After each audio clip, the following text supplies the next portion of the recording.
BJP নেতা দিলীপ ঘোষের স্ত্রী রিঙ্কু মজুমদারের প্রথম পক্ষের ছেলে সৃজন দাশগুপ্ত ওরফে প্রীতমের রহস্যজনক মৃত্যু। আজ মঙ্গলবার সকালে নিউটাউনে আবাসনে ই ব্লকে ঘর থেকে তার মৃতদেহ উদ্ধার। হাসপাতালে নিয়ে গেলে চিকিৎসকরা তাকে মৃত বলে ঘোষণা করেন। ময়নাতদন্তের প্রাথমিক রিপোর্ট পাওয়ার পরেই মৃত্যুর সঠিক কারণ জানা যাবে। প্রসঙ্গত, গত 28শে এপ্রিল সাত পাকে বাধা পড়েছিলেন দিলীপ ঘোষ ও রিঙ্কু মজুমদার।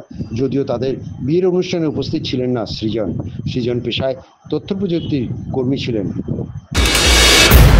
নয়াটি বিধানসভা কেন্দ্রে জেঠিয়া গ্রাম পঞ্চায়েতের বালিভাড়া স্কুল পাড়ায় প্রীতমের জেঠু বিক্রমজিৎ দাশগুপ্ত জানান, আগে মাঝে মধ্যেই এখানে প্রীতম আসতো।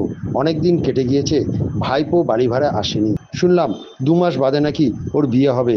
শুনে সবাই খুশি ছিলাম, হঠাৎ সব ওলটপালট হয়ে গেল।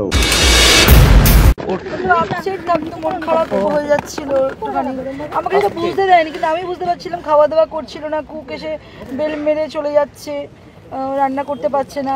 ঘুম থেকে উঠেই অফিসে দৌড়চ্ছে, অফিস থেকে হ্যাঁ খেয়ে নেবো, অফিস থেকে কিছু খেয়ে নেবো, হ্যাঁ এটা খেয়েছি ওটা খেয়েছি।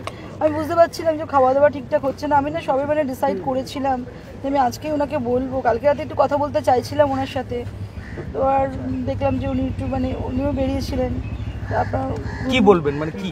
আমি এটাই ভেবেছিলাম ওনাকে আজকেই বলতাম আমি, দেখো আমি ছেলেকে আমি এখানে নিয়ে আসবো, নাহলে আমাকে ছেলের সঙ্গে থাকতে হবে, নাহলে ছেলেকে এখানে নিয়ে আসতে হবে। ওর একদিন কথাবার্তা হচ্ছিলো, বললো দেখো যদি বাইরে চাকরি করতে চলে যেত, একটু ওকে অ্যাকামস্টেন্স হতে তো নিজেই বলছে যে আমার এখানে বাড়িঘর আছে, আমি এখানে কী করে থাকবো। আসলে আমাদের রুমের প্রবলেম ছিল, তো আমি ওটাই ভাবছিলাম যে ছেলের না ঠিক যত্ন হচ্ছে না, তো আমাকে বুঝতে দিচ্ছে না, মনটা তো আপসেট। ওঠ না চঞ্চলের মাইন্ডটা ঠিকঠাক ছিল না। 3-4 দিন ধরে মা তো আমি ভীষণ বুঝতে পারতাম।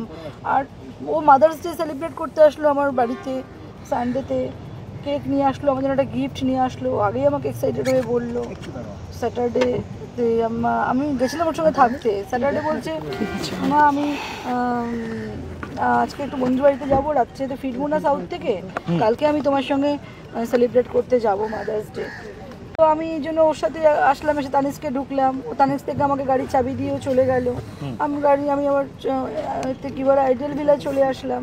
রবিবার ছেলে আসবে বললো, তো এবার বিকেল নাগাদ আসলো। আমাদের সাথে আধা ঘন্টা থেকে যায়, তুই বলে কি না আমি পরে আসবো। আপনি যখন সকালবেলা ওর বাড়িতে গেলেন সাপুরজিতে, তখন বাড়িতে কাকে কাকে দেখেছেন?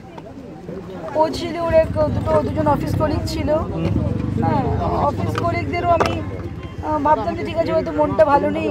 ওরা বলতো আন্টি তোমার কাছে নিয়ে যাও, কিন্তু বলে যে তোরা তো বাড়িতে গেলে মা বাবাকে দেখতে পাস, আমি তো তোরা আমার ব্যাপারটা বুঝবি না। আবার বলতো আমি হ্যাপি আছি। সারা রাত ছিল ওরা? সারা রাত ছিল? হ্যাঁ, কালকে রাত্রে ওরা ছিল। একজন 10টার সময় এসছে, একজন রাতে 3টের সময় এসছে।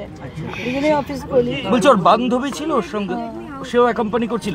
ওকে কি অবস্থায় দেখলেন দিদি? কি অবস্থায় মানে ওর জামা কাপড় পোশাক? পুরো ডিপ স্লিপে আর একটা হাফ প্যান্ট পরে বক্সার পরে শুয়েছিল। আর একজন মহিলা, আমাদের নতুন সোসাইটি পাশের ফ্ল্যাটে একটা ছেলে, ওকে তেল মাসাজ টাসাজ করছিল যে তোর জ্ঞানটা ফেরানোর জন্য। বলছে অ্যাম্বুলেন্স আনলাম, অ্যাম্বুলেন্স ছাড়ো। আমি তো কি স্পিডে গাড়ি চালিয়ে গেছি, আমি ওকে গাড়িতে ওঠানো করি, আমি গাড়ি চালিয়ে যখন আমি 3তলা থেকে আমি যখন আন্টি ও মনে নেই আর তুমি তাড়াতাড়ি আসো, ওকে অ্যাম্বুলেন্স। আমি যে কী হয়েছে, ওকে তুমি অ্যাম্বুলেন্স দেখো, আমি আসছি, এক্ষুনি আসছি। আমি তো লাফি পাগলের মতন 2তলা থেকে গাড়ির চাবি আর পার্সটা নিয়ে কি স্পিডে গেলাম। তখন উনি বললেন একজনকে তুমি যাও তো ম্যাডামের সাথে। আমি কারোর দিকে তাকাইনি, মানে আমার শাশুড়ি মা ঘরে আরও মানে 2তলা ছিল, আমি কারোর দিকে না তাকিয়ে আমি সিঁড়ি দিয়ে নেমে রুমে ঢুকে চাবি নিয়ে আবার বেরিয়ে গাড়ি স্টার্ট করে আসলাম। বাড়িতে এসে বললাম অ্যাম্বুলেন্স কখন আসছে, 15-20 মিনিট। ওইসব না করে গাড়িতে আবার সবাই ধরাধরি করে সিঁড়ি দিয়ে নামালো 2তলা থেকে। গাড়ির পেছনে বসালো, দুজন বসলো, আমি চালিয়ে, সামনে একজন বসলো, আমি নিয়ে ওই হতে গেলাম। বিয়ে ওর, যেহেতু আমরা খবরেও শুনেছি যে ওর 2 মাস পরে বিয়ে। এবার কি ব্যাপার হলো এরকম আমরা তো বুঝতে পারছি না। আমরা ওই প্রীতমের বিয়ে শুনেছি 2 মাস পরে। ওর মার যেহেতু বিয়ে করেছে, সিলেক্ট হয়েছে, এবার ওরও নাকি সিলেক্ট হয়েছে। ও নাকি খবর বলেছে যে আমি মাকে মত দিয়েছি। এটা সব নিউজে শোনা, আমরা কিছু সত্যি ঘটনা জানি না। কথা হয়েছিল প্রীতমের সাথে? না না না না, আমাদের সঙ্গে কোনো কিছু। এখানে কি আসতো? হ্যাঁ, এখানে আসতো, কিন্তু ওর বাবার কাছে তো আসতো তো বাবাকে। তারপর দীর্ঘদিন কাকার ওইখানে যায়, কাকার ওই বাড়িতে যায়, কিন্তু কাকারা যেহেতু এই বাড়িতে থাকে না, এই বাড়িতে আসেও না। মায়ের সাথে সম্পর্ক কেমন ছিল? কার? প্রীতমের ভালোই তো ছিল, কারণ মা যেহেতু এতদিন ট্রাভেল করেছে, মার সঙ্গেই তো ছিল। মায়ের কাছে নিশ্চয়ই ভালো ছিল না, প্রীতম ছিল তো মায়ের সঙ্গে এতদিন। রিঙ্কু মজুমদারের সাথে হ্যাঁ, রিঙ্কু মজুমদারের সাথে। মনে হচ্ছে মৃত্যুটা কি? আমরা তো বুঝতে পারছি না, আমরা তো শুনেই হয়ে গেলাম। কেন এইরকম? আমরা যেহেতু বিয়ে ঠিক হয়ে গেছে, মার মত দিয়েছে বিয়েতে, সেই ছেলে হঠাৎ করে এরকম নিয়ে একটা সার্ভিস পর্যন্ত করে শুনেছি। মায়ের মৃত্যুর জন্য কি বিয়ের জন্য? এখন সেটাও তো বুঝতে পারছি না, সেটা তো বুঝতে পারছি না। আমরা যদি ওর সাক্ষাৎ পেতাম। কি চান? আমরা কি চাইবো বলুন? সত্যিটা হোক, সত্যিটা প্রকাশ হোক, যে কি ব্যাপার হয়েছে, ব্যাপারটা কি এরকম, মানে ছেলেটা কেন এরকম একটা পথ বেছে নিল?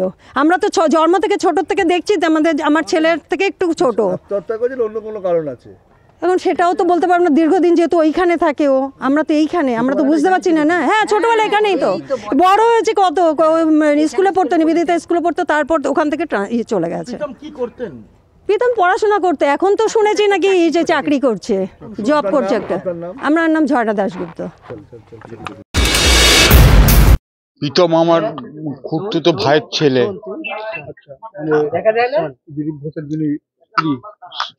না, তার হাজবেন্ড হচ্ছে আমার ভাই রাজা দাশগুপ্ত, তার আমি জ্যাঠতো দাদা। তা এবার এখানেই আমরা বসবাস, ছোটবেলা থেকেই বসবাস করেছি এখানেই মানুষ, এবং ও আসতো ছোটবেলা থেকেই এখানে আসতো, এখানে করতো। ও একটা শুনেছি প্রাইভেট কনসার্নে কাজ করে।